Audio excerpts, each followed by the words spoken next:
从中国首都北京出发，向北500公里，就可以来到一个色彩斑斓的世界。冰与火的力量，在这里造就了举世罕见的地质奇观。无数生灵在这里建立了生死依恋的家园。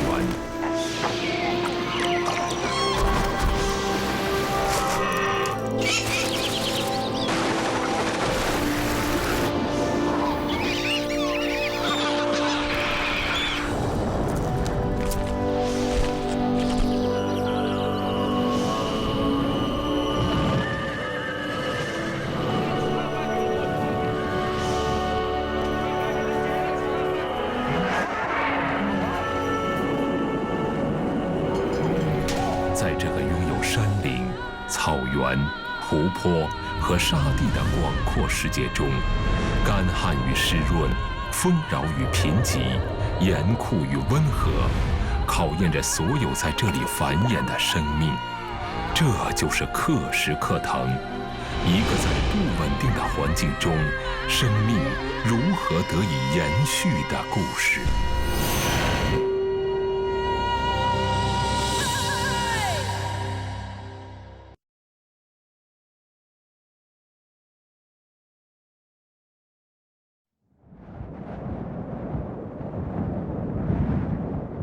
一望无际的内蒙古高原，就像一匹不知疲倦的野马，一路向东狂奔。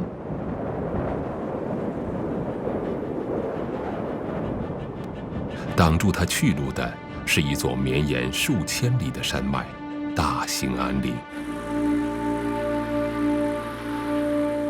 大兴安岭中的兴安系满语，意为极寒之地，无疑这里也是克什克腾最冷的地方，有气象记录的最低气温是-52°C。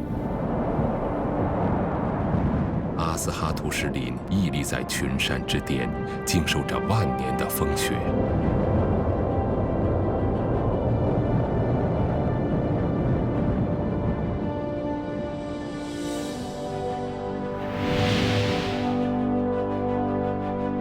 在1万多年前的最后一次冰期活动中，流动的冰川对坚硬的花岗岩进行了反复的切割和剥离。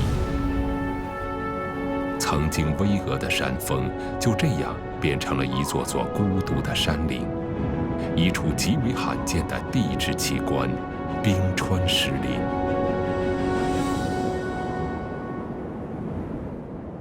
难以想象，在这极寒之地也有生命活动的迹象。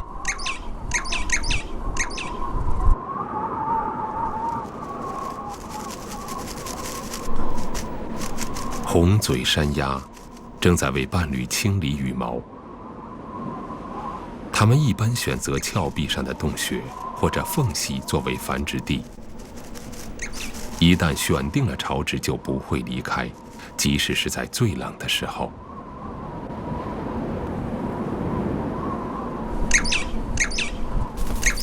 每天清晨，红嘴山鸦都要结伴飞到很远的地方觅食，5-6个小时后才陆续返回。长距离飞行极大的消耗能量，但是在这个漫长的冬天，它们别无选择。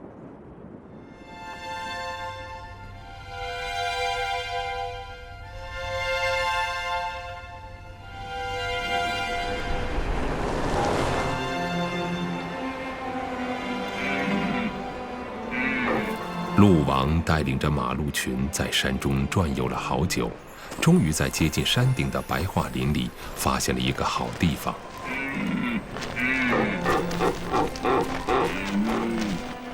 这里位于大山的避风面，地形开阔，便于寻找食物。更重要的是，绝对不会有袭扰者闯入。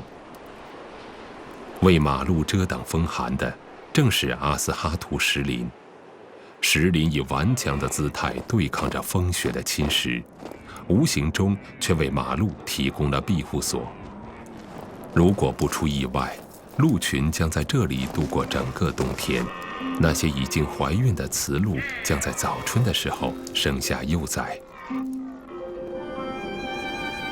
厚厚的积雪为寻找食物带来了麻烦，平时难觅踪影的狍子铤而走险，走出山林，暴露在没有遮挡的林边空地上。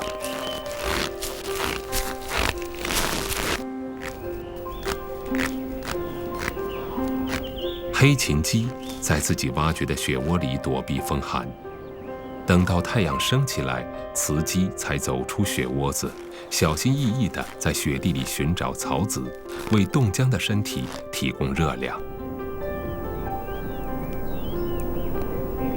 雄黑琴鸡是本地著名的好战分子，它们习惯了不按常理出牌，晒太阳也要寻找一个离太阳最近的地方。这是冬季里的温暖一幕，它们丝毫没有意识到危险正在迫近。冬季是最艰难的时节，无论它是捕食者还是被捕食者。狐狸已经学会了等待，它们无法与体型高大的狍子对抗。不过异常灵敏的嗅觉告诉它，这个清晨它会有意外的收获。在阳光的抚慰下，雄黑琴鸡恢复了活力。它飞下树梢，加入了进餐的队伍。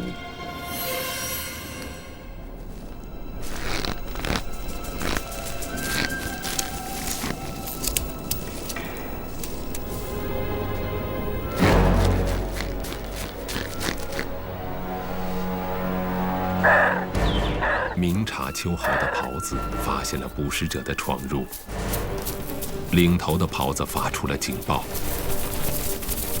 狍子群匆匆离开这片是非之地。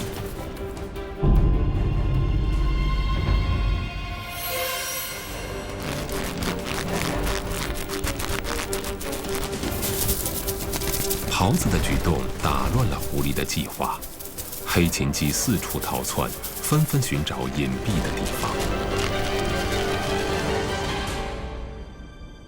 饥肠辘辘的狐狸只能展开新一轮的找寻了。这样的故事每天都发生在冬天的旷野上，所有没有冬眠的动物都在为食物而奔波，为生存而努力。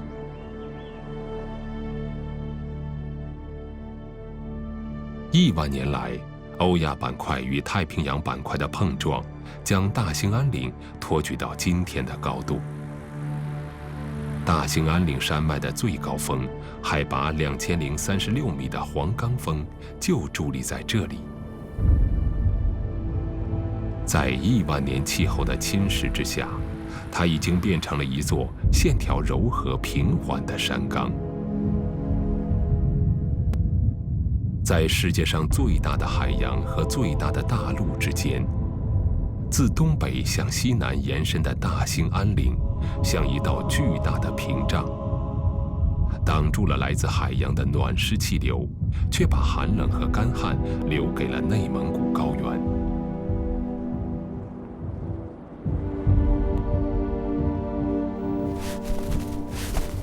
白尾鹞夏天在山上生活，冬季才会迁徙到平地上寻找食物。它一动不动地注视着草丛。冬眠季节，草原鼠居然还在活动。草原鼠是绝冻的行家里手，荒芜的土层下面到处都是它们的通道。为了躲避天敌袭击，草原鼠不会离开洞口太远，一有风吹草动就能迅速逃生。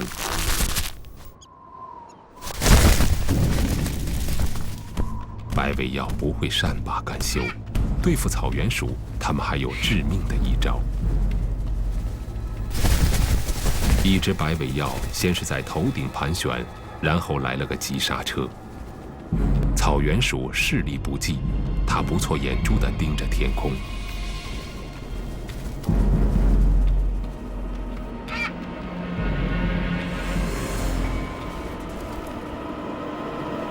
真正的攻击不是来自上方，而是来自于侧面。潜伏在一侧的另一只白尾鹞出动了。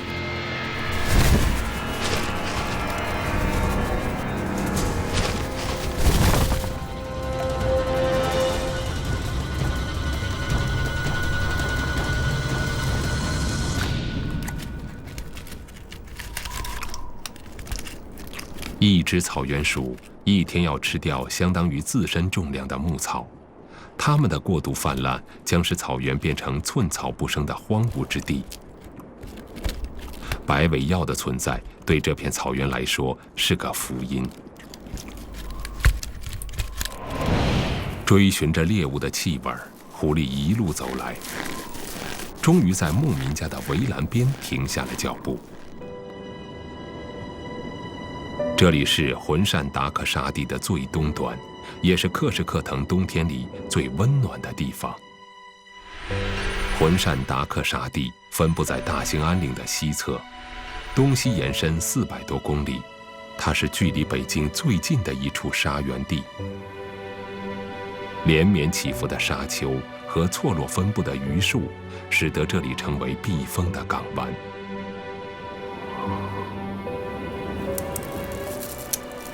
冬季里硬邦邦的枝条也可以成为充饥的食物。骆驼具有极强的消化能力，沙地里的榆树、灌木、干草都可以帮助它们度过冬季。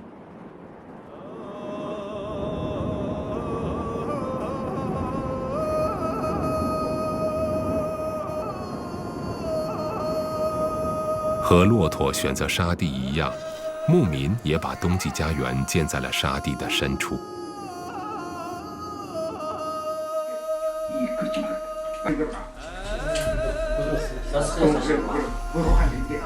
牧民纳斯格一家已经告别了蒙古包，住进了砖瓦房。屋外是冰雪的世界，屋内却温暖如春。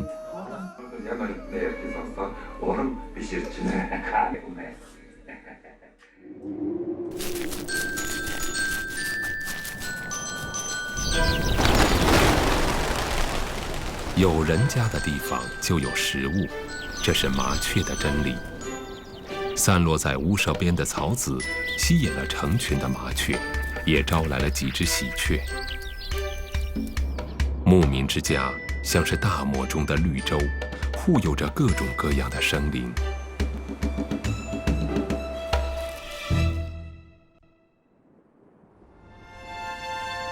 落叶松披着白色的外套，静静地等待着春天的到来。枯瘦的白桦也在等待着时间的流逝。冬天按照它固有的节奏在持续着。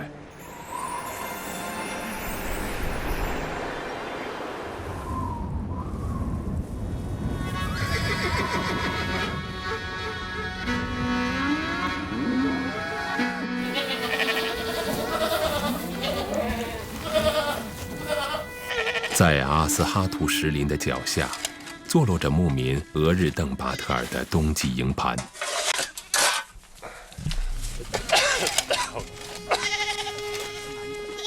为了后代自家的牲畜，牛羊住的是砖瓦房，他们一家仍然住在传统的蒙古包里。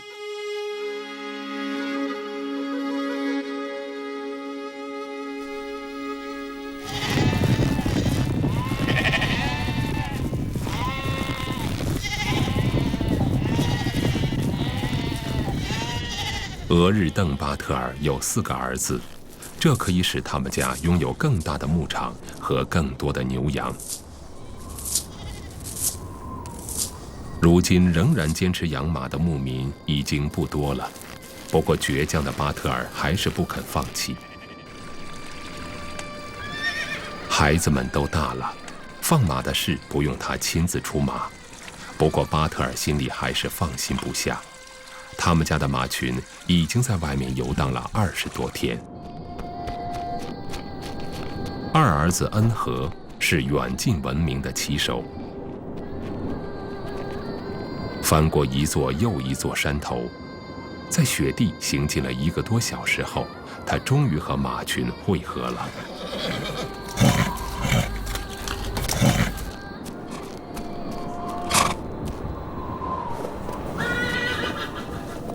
这是一群克什克腾草原上特有的蒙古铁蹄马，他们的祖先是最出色的战马，凭借着不用钉上铁掌就能万里奔驰的马蹄，成了游牧民族的骄傲。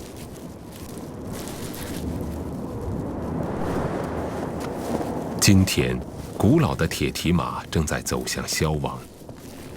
巴特尔家的60多匹铁蹄马，也许是这片草原上最大的一群了。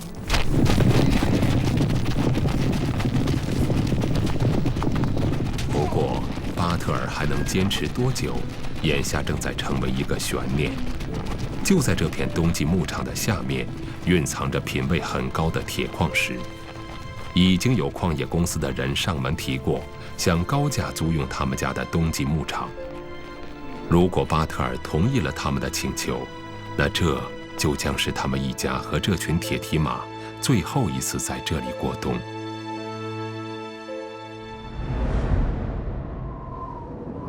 蒙古秃鹫游荡在开阔的冰面上，这座完全被冰层覆盖着的大湖，丝毫不见猎物的踪影。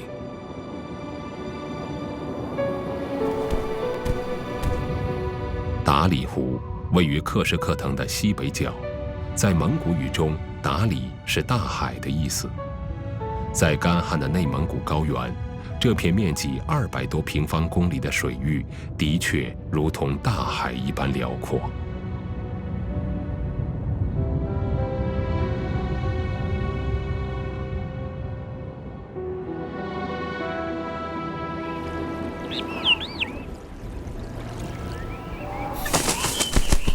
在所有经受严冬考验的动物中，赤颈冬是最幸运的。它们生活在山地与草原的过渡地带，这使它们有机会发现一处奇异的地方。这里整个冬天都可以享用鲜嫩的水草。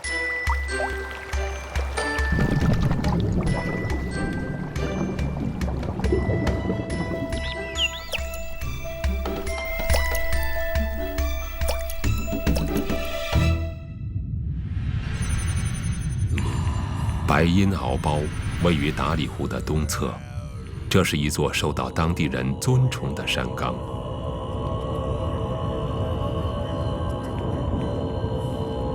这座蒙古人眼中的神山，其实是一座已经失去了活力的死火山。岩浆的热量透过地层的缝隙渗透出来，白阴敖包因此拥有一处永不封冻的泉水。温泉汇聚形成了不冻河，摄氏40度以上的温差将水汽凝结在枯草上，呈现出了梦幻般的景致。那些在严寒中苦苦度日的生命，都将从这里获得温暖。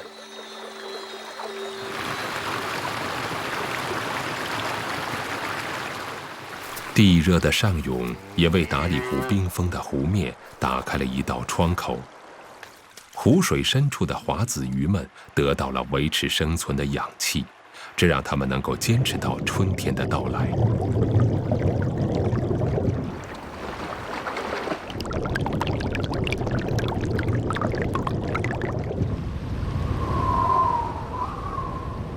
达里湖是一座典型的高原内陆湖，在强烈的蒸发作用下，湖水中的盐碱含量不断增加，淡水鱼类根本无法在此生存。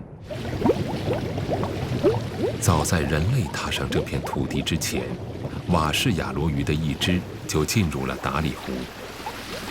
随着湖水不断趋于盐碱化，原本只能在淡水湖泊中存活的它们不断演化，终于在碱水里得以幸存。当地人把它们称为华子鱼。克什克腾是严酷的，也是温和的，它为生命制造危机，也为生命提供机遇。能否在这里生存下来，最终还要看自己的本事。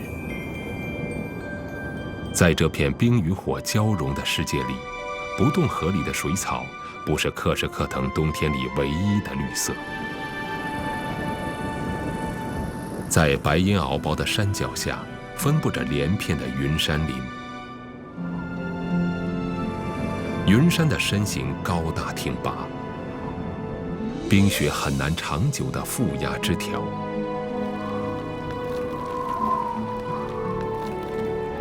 细细的针叶外面还包裹着蜡质的外皮，保证水分不会流失。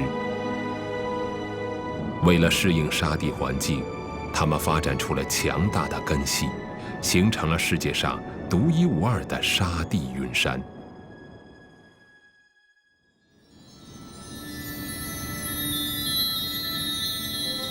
清晨，云蒸霞蔚，光影迷离。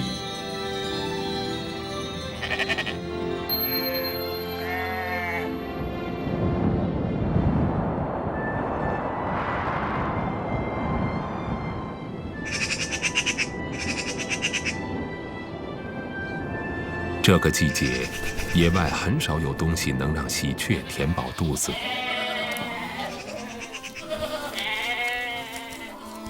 寄居在绵羊身上的小虫，成了喜鹊的美味。显然，绵羊们也很享受喜鹊的清理和抚慰。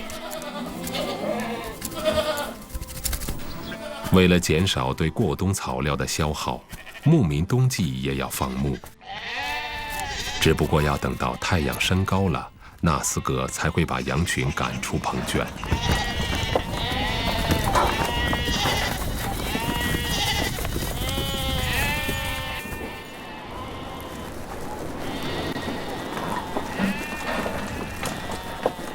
只要雪不太厚，绵羊的蹄子总是可以刨开积雪，找到一些干草来充饥。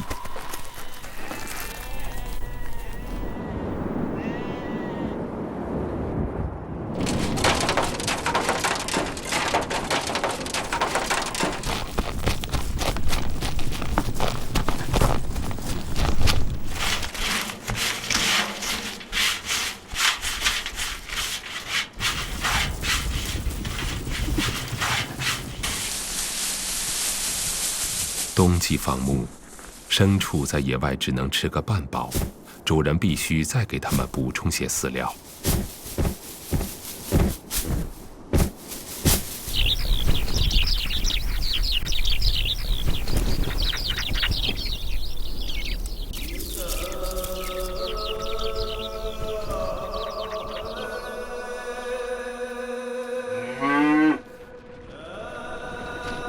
黄昏，牛群归来。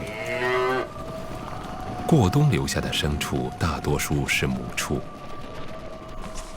它们孕育着来年的希望。这些用粗粮制作的点心是主人精心准备的加餐。为了让牲畜平安过冬，牧民的冬季生活依然忙碌艰辛。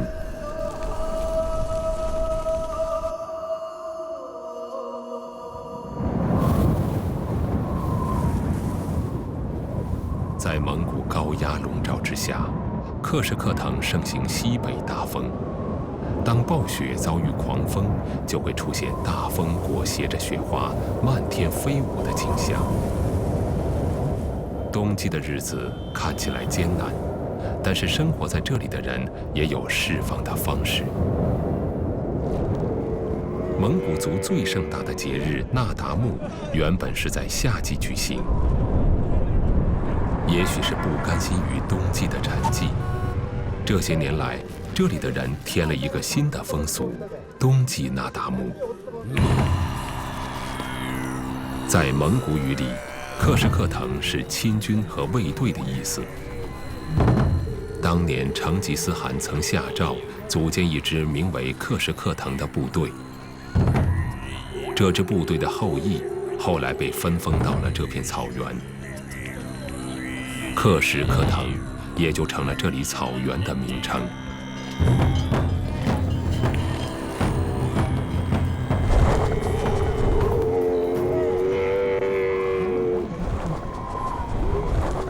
蒙古民族世代驯养牛、马、羊和骆驼。今天作为主角登场的是最能吃苦的骆驼。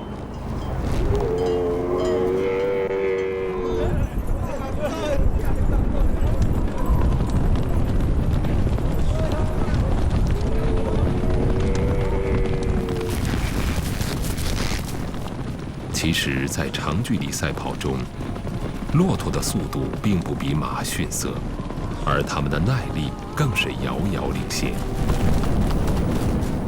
天地之间风雪弥漫，这一幕人与骆驼的狂欢，是冬日里最为激情四溢的时刻。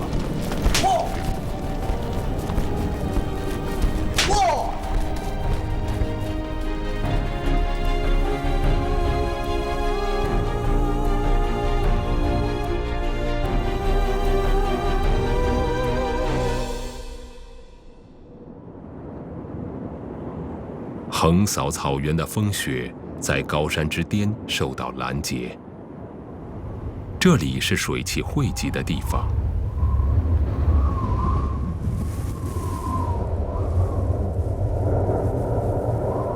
枝条已经变成了冰雕，冰雪把这里变成了一个固体水库，还创造了克什克腾另一处重要的地质景观和自然遗产——青山研究。青山完全由花岗岩组成，冰雪的力量在山顶的岩石表面开掘出了一个个巨大的坑穴。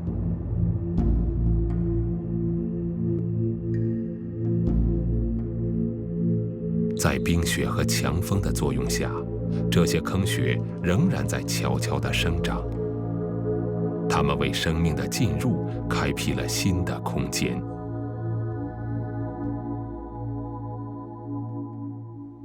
长达半年的冬天，按照它固有的节奏在持续。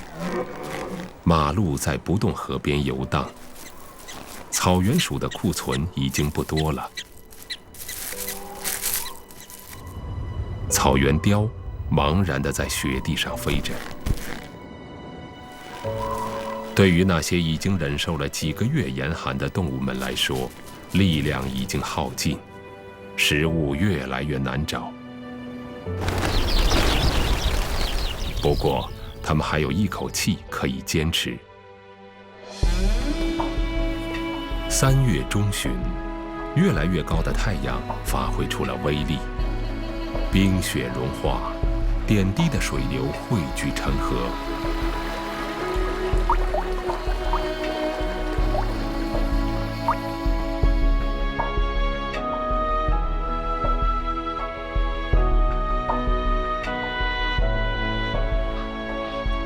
性急的乌鸦迫不及待地想洗个澡，清扫积存在身体上的污秽。这个冒失的举动让他有些后悔，河水依旧冰冷刺骨。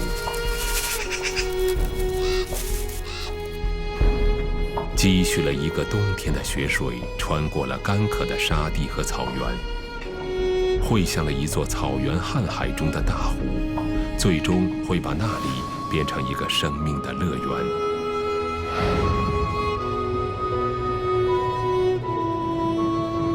随着气温的升高，土壤的表层开始解冻，密布其中的草根和种子招来了饥肠辘辘的时刻。留守本地的乌鸦总能抢得先机，随后喜鹊也加入了他们的队伍。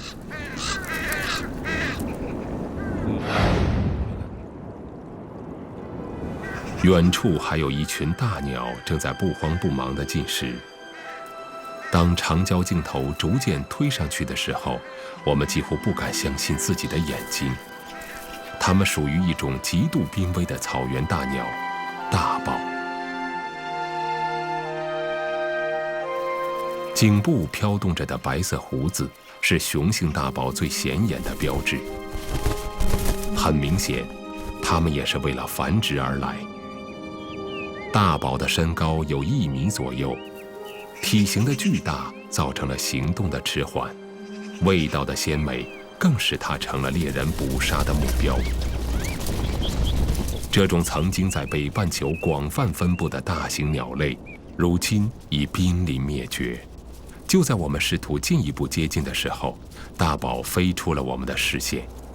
能否再次和它们相遇，成了摄制组心中最大的期待。厚厚的冰层依然覆盖着达里湖，解冻还需要时间。不过候鸟们的脚步总是比春天要早。在东北亚候鸟北飞的迁徙路线上，达里湖就像一块巨大的磁铁，吸引着大群候鸟的前来。天鹅来自长江以南的越冬地，它们的繁殖地在更加遥远的北方。达里湖是它们漫长旅途中的重要驿站。上万只天鹅密密麻麻地布满了湖滩，已经开始破碎的冰面能够为它们提供饮水补给。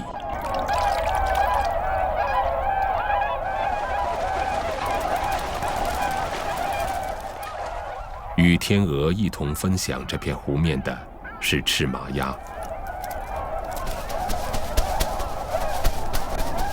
它们都以水草为食。这个时候，风冻的湖面无法提供水草，却可以保证它们的安全。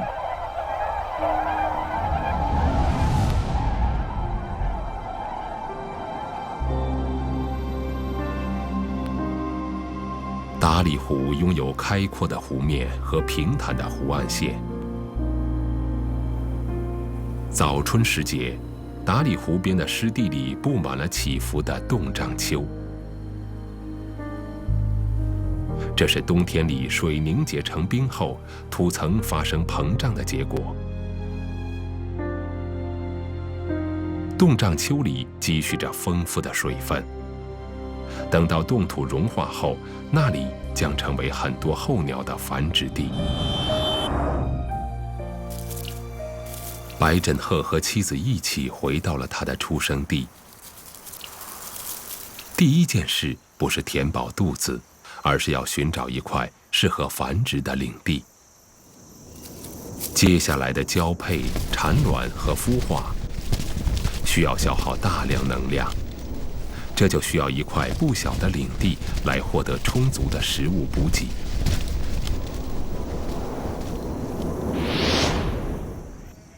结束了长达数千公里的旅行，梭与鹤也回到了克什克腾草原。他悠闲地漫步在草原上，享受着早春的静谧与安详。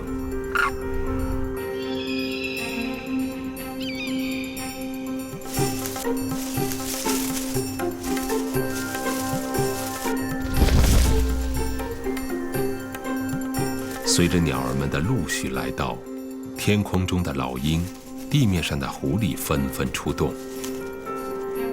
沉寂已久的克什克腾变得热闹起来。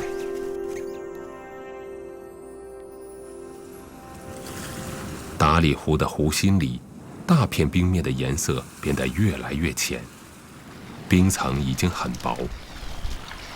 冰层下面的华子鱼很快就会失去隐蔽，吃肉的家伙们开始登场了。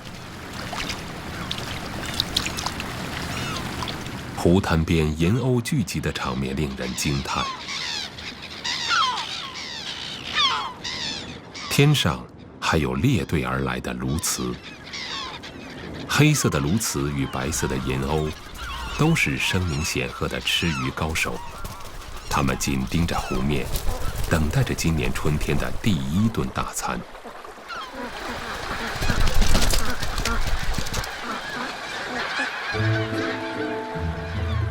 银鸥已经按捺不住，它们用锋利而弯曲的喙凿开了冰层，把没有熬过冬天的死鱼叼了出来。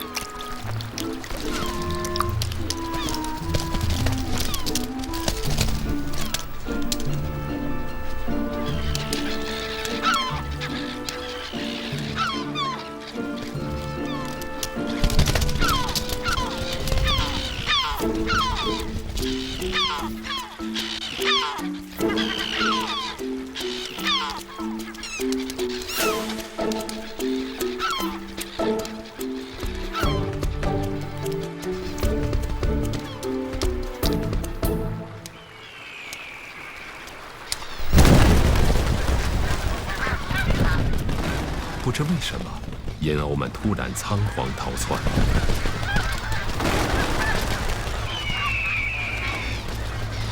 一个更强大的对手出现了，白尾海雕不可一世地霸占了这片冰面。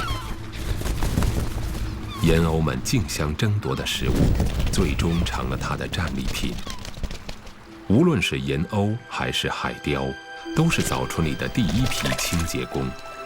他们把死鱼打扫干净，湖泊才能以更轻松的姿态从冬天的死寂中复苏。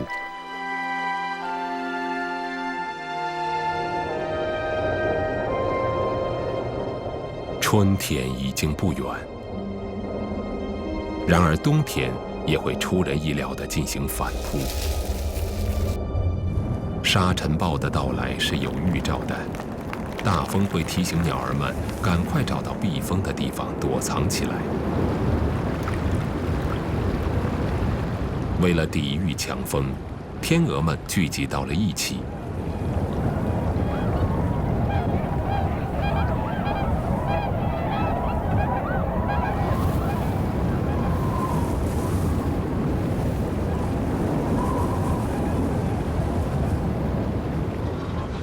也有趁机混水摸鱼的家伙。白皮鹭张着大嘴，扫荡着水塘里的食物。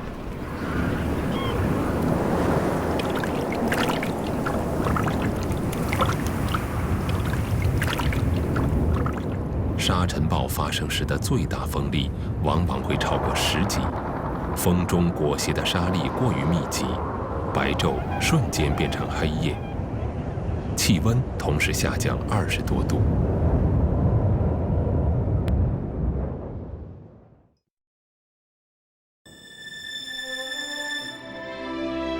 季节轮回的脚步不可阻挡。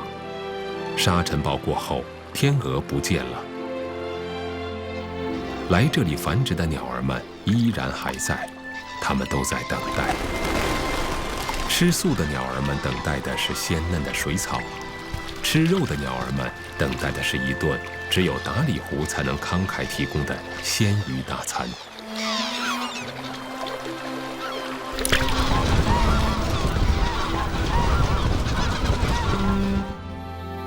到了4月中旬，在温暖的阳光照射下，气温迅速回升，湖面悄悄融化。在冰下生活了大半年的华子鱼告别了深水区，开始了一场决定种群命运的生死之旅。经过了万年的演化，华子鱼已经适应了高盐碱的环境，但是一个无法改变的事实就是，它们的鱼卵只有在淡水环境中才能正常孵化。幸运的是，大里湖的周围有4条淡水河流，它们为华子鱼提供了天然的繁殖场。其中流程最远、水量最大的贡格尔河发源于大兴安岭。每年的4月，山地冰雪融化，贡格尔河的春汛爆发。强劲的水流将会冲开拥塞河口的冰面，为逆流而上的华子鱼打开一条通往繁殖地的生命通道。在华子鱼洄游之前，达里湖保护区的工作人员开始了一项重要的工作。他们要把重达几千公斤的洋胡子草打扎成捆。工作人员将用它们为华子鱼布置一个天然的产床。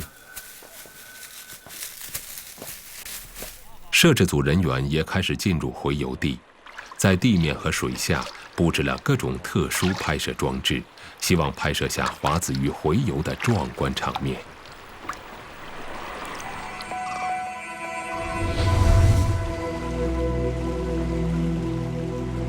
4月底的阳光已经非常温暖，只要水温上升几度，华子鱼们就会加快速度，不顾一切地向小河上游冲去。午后，随着冰雪融化速度的加快，狭窄的河道里水流湍急。性急的华子鱼拿出了腾空跳跃的看家本领，成功的毕竟是少数，大多数挑战者会被急流劈头盖脑地砸回来。后续的鱼群继续蜂拥而来，它们一次又一次地向激流发起挑战，它们簇拥在一起，密集的程度几乎要使河水断流。但只要有一点点河水能够借力，华子鱼就会往前窜上一截。为了获得延续生命的机会，它们一往无前。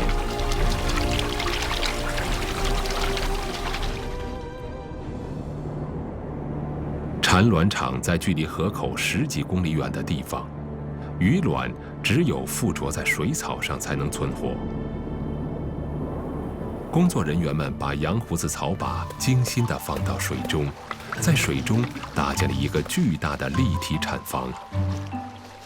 与那些在大海与江河之间的千里迁徙不同，华子鱼家族的洄游只有短短的10几公里，也就是这10几公里，成就了华子鱼这个在高原碱水湖泊里顽强坚守的生命传奇。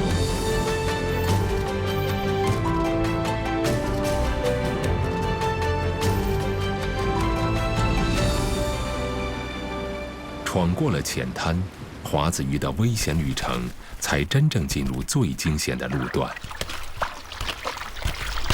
河道两旁，早早到来的鸟儿们虎视眈眈，它们对死鱼已经不屑一顾，摩拳擦掌地准备享用这1年1度的流水宴席。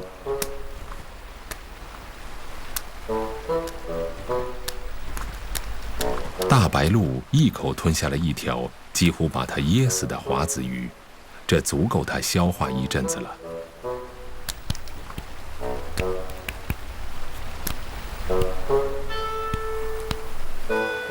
长脖子老等苍鹭采取的是守株待兔的办法，守着密集的鱼群，它们不费力气就能吃得心满意足。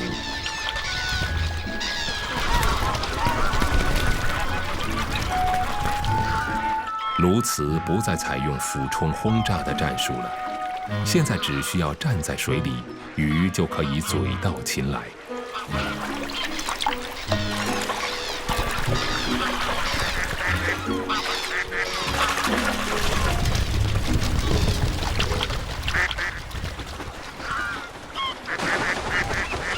吃腻了死鱼的银鸥们，现在放开肚皮吃饱了鲜鱼。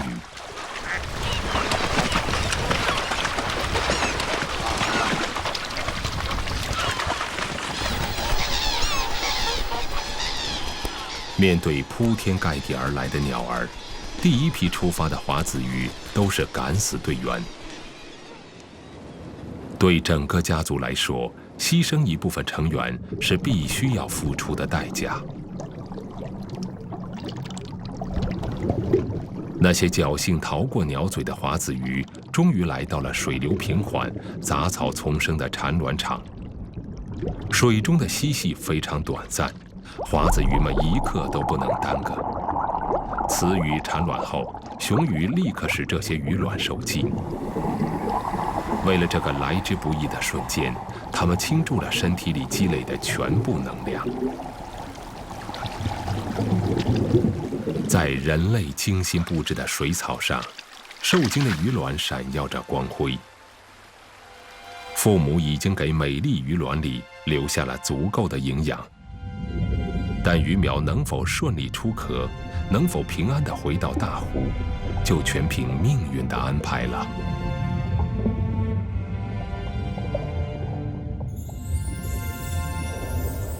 到了5月初，气温骤然升高，迟到的春天留给华子鱼的时间已经不多了。为了避开鸟儿的围追堵截，他们还有最后的一招。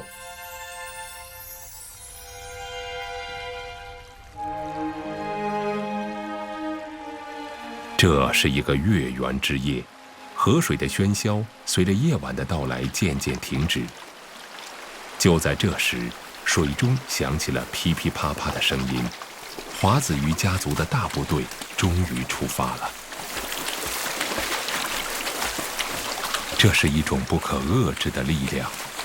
为了生命的繁衍，华子鱼创造了克什克腾繁殖季节里最壮丽的一幕。没有严冬的封存和积蓄，就不会有生命的爆发；没有恶劣环境的挑战，也不会出现生命的奇迹。在克什克腾，没有一成不变的法则。在这个不确定的世界中，所有的生命都必须要抓住稍纵即逝的机会，拼尽全力。为了生存，更是为了生命的